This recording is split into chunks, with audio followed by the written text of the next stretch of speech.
लोकसभा रांची। झारखंड के 14 लोकसभा सीटों में से एक रांची राजनीतिक प्रतिष्ठा की लोकसभा सीट है। हालांकि साल 2000 में बिहार से अलग होकर झारखंड अलग राज्य बना, तब तक रांची भी बिहार का ही एक हिस्सा हुआ करता था। आजादी के बाद साल 1952 में हुए आम चुनाव में कांग्रेस के टिकट पर अब्दुल इब्राहिम सांसद चुने गए थे। 1957 में इस सीट पर निर्दलीय मीनू मसानी को जीत मिली थी। हालांकि इसके बाद 1962, 1967 और 1971 में कांग्रेस के पीके घोष लगातार 3 बार सांसद चुने गए। लेकिन आपातकाल के बाद 1977 में हुए चुनाव में इस सीट पर भारतीय लोक दल के रविंद्र वर्मा को जीत मिली। 1980 और 1984 में इस सीट पर कांग्रेस को जीत मिली और शिव प्रसाद साहू सांसद चुने गए। लेकिन 1989 में इस सीट पर कांग्रेस का कब्जा खत्म हो गया और जनता के दिल के टिकट पर सुबोध कांत सहाय संसद पहुंचे। 1991 में इस सीट पर पहली बार भारतीय जनता पार्टी को जीत मिली और राम टहल चौधरी सांसद चुने गए। इसके बाद 1996, 1998 और 1999 तक लगातार राम टहल चौधरी सांसद रहे। सन 2004 में एक बार फिर कांग्रेस ने वापसी की और सुबोध कांत सहाय सांसद चुने गए। 2009 में भी यह सीट उनके हाथ में ही रही, जबकि साल 2014 के मोदी लहर में यह सीट बीजेपी के खाते में गई और एक बार फिर से राम टहल चौधरी सांसद चुनी गई। 2019 के लोकसभा चुनाव में यहां से बीजेपी के संजय सेठ ने जीत हासिल की थी।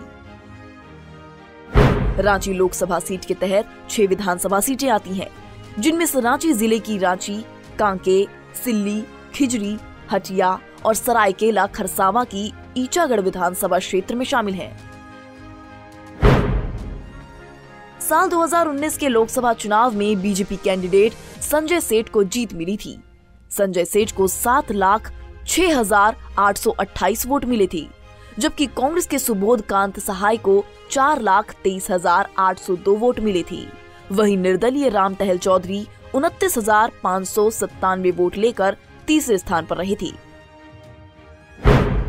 अब एक नजर 2014 के लोकसभा चुनाव के नतीजे पर डालें तो साल 2014 में इस सीट पर भारतीय जनता पार्टी के राम टहल चौधरी को 4,48,729 वोट मिले थे, जबकि कांग्रेस के सुबोध कांत सहाय 2,49,426 वोटों के साथ दूसरे स्थान पर रही थी।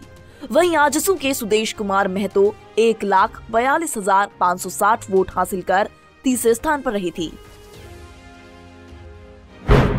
साल 2009 में हुए लोकसभा चुनाव पर नजर डालें तो कांग्रेस के सुबोध कांत सहाय ने 3,10,499 वोट हासिल कर जीत का परचम लहराया था, तो वहीं बीजेपी के राम टहल चौधरी 2,97,149 वोट हासिल कर दूसरे स्थान पर रही थी, जबकि जेवीएम के अख्तर अंसारी को 31,567 वोट मिले थे और वो तीसरे स्थान पर रही थी। साल 2004 में हुए लोकसभा चुनाव पर नजर डालें तो कांग्रेस के सुबोध कुमार सहाय ने 2,84,035 वोट हासिल कर जीत का परचम लहराया था, तो वहीं भारतीय जनता पार्टी के राम टहल चौधरी 2,68,614 वोट हासिल कर दूसरे स्थान पर रही थी, जबकि निर्दलीय बंधु तिर्की को 52,380 वोट मिले थे और वो तीसरे स्थान पर रही थी।